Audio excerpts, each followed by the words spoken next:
6 Facts about surrogacy every woman should know. It's a major part of the plotline in Hulu's new series, The Handmaid's Tale, but here's what it's like IRL. Surrogacy is officially experiencing a pop culture moment this year.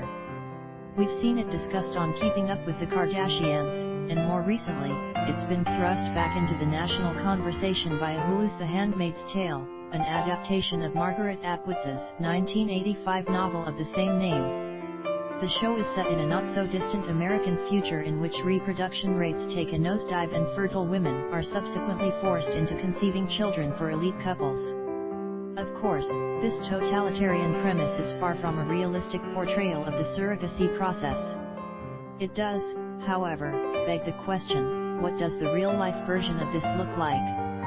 More women than ever before are having children through medical intervention, according to the Society for Assisted Reproductive Technology.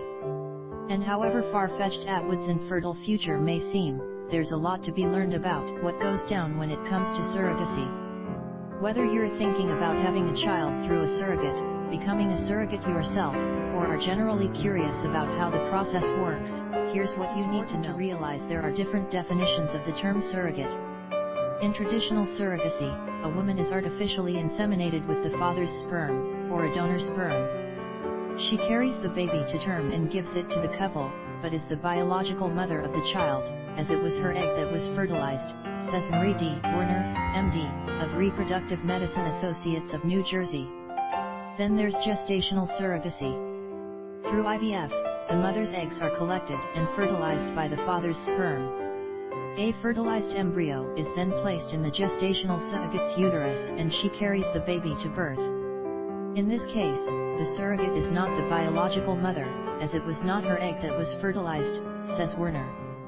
This method has become preferred as it gives both parents genetic ties to the baby and is less complicated legally. More on the legal stuff below.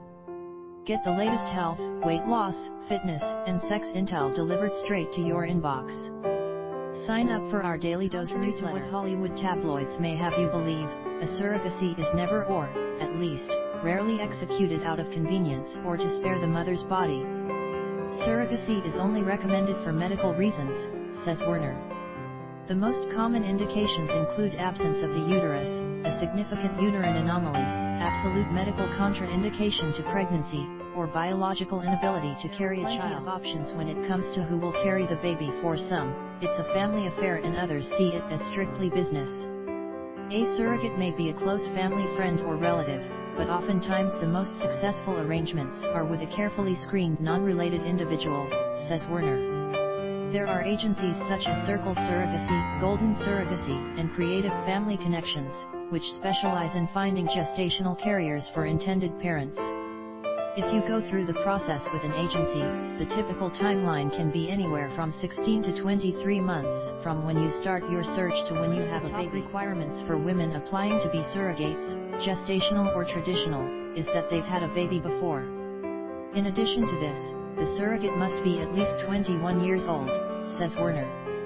This is similar to what we see in Atwood's novel and the show, where the fictional society only uses women who've previously had children as surrogates. Imagine, having one woman carry another's baby can be a complicated process if the proper regulations aren't in place. The legal process can be tricky and it varies from state to state, says Werner.